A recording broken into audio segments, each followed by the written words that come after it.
Bonjour, aujourd'hui je vais présenter un tarot que j'affectionne particulièrement. C'est le Pagan Otherworlds tarot de chez Uzi qui sont des éditeurs indépendants de jeux absolument magnifiques. J'ai aussi l'oracle Supra, aussi le Supra Oracle que j'ai acquis il y a, à vrai dire, 2 semaines. Je me le suis pas encore approprié. Très très très très beau.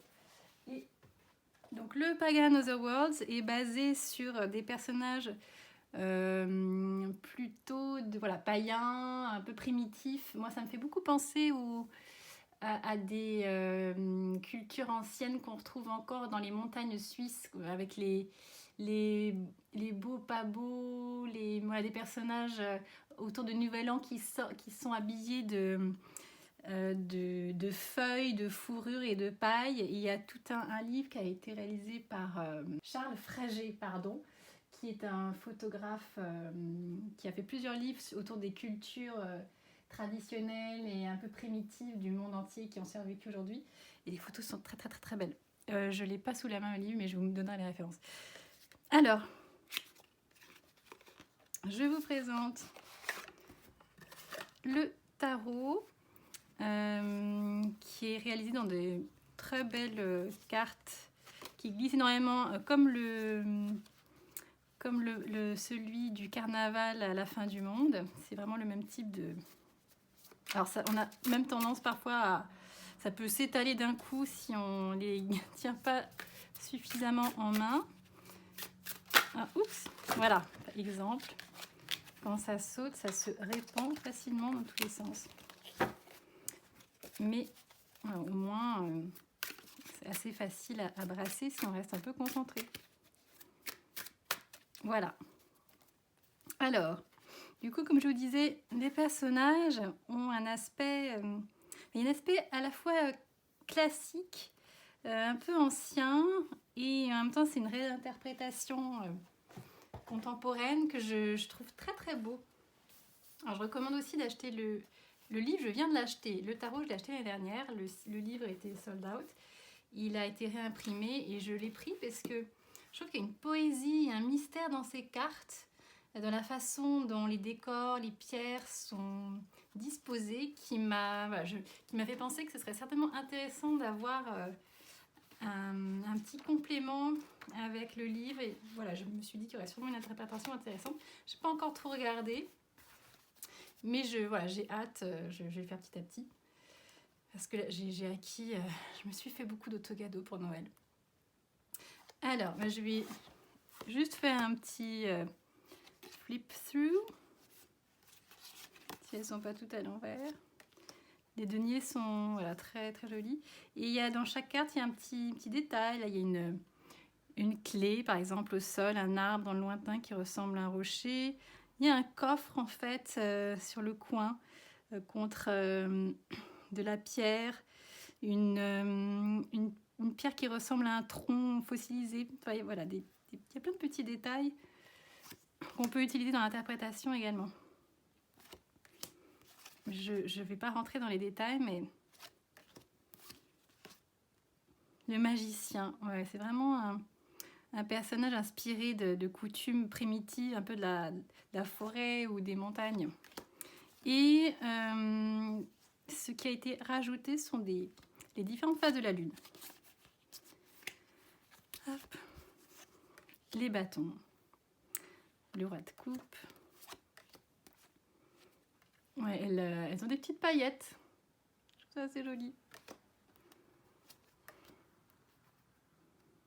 C'est beau ça. Il y a une américaine, la tempérance, que je suis sur Instagram, Mojo Glow. Elle fait beaucoup de tirages presque tous les jours à partir de ce jeu. Et je trouve toujours très pertinente et très intéressante son interprétation. Je vous mettrai le lien aussi.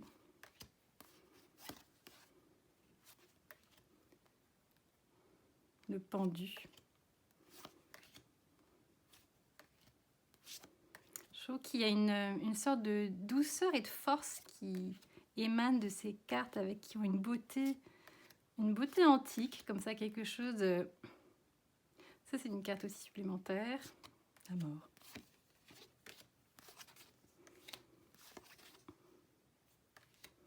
L'ermite.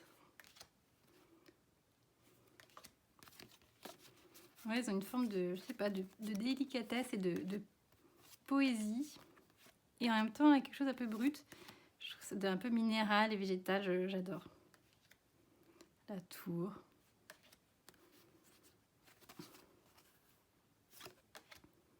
L'empereur. Le monde. L'étoile. L'étoile, c'est ma carte préférée. Donc, je regarde à chaque fois dans les jeux comment elle se présente.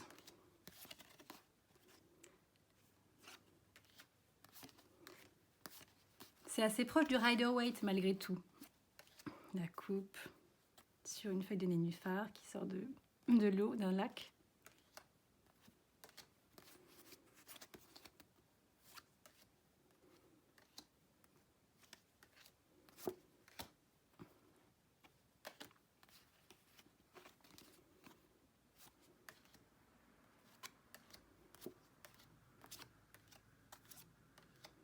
Les amoureux.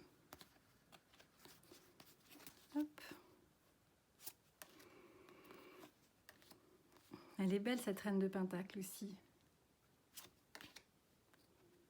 Impératrice.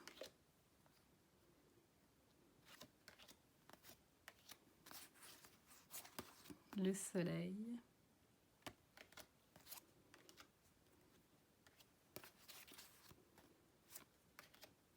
La roue de fortune. Le fou.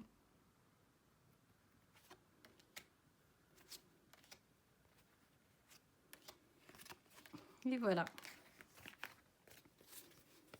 Voilà, donc comme je disais, il y a les phases de la lune.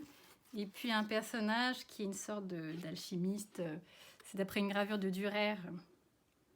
Où on voit qu'il y a un personnage qui traverse comme ça les dimensions cosmiques. Donc voilà, vous l'aurez sans doute compris, j'aime beaucoup ce jeu, autant par son aspect visuel, sa qualité, que sa façon de proposer les messages. Et puis j'ai hâte de lire un peu, de me pencher sur ce livre pour découvrir un peu plus la manière dont l'interprétation a été faite.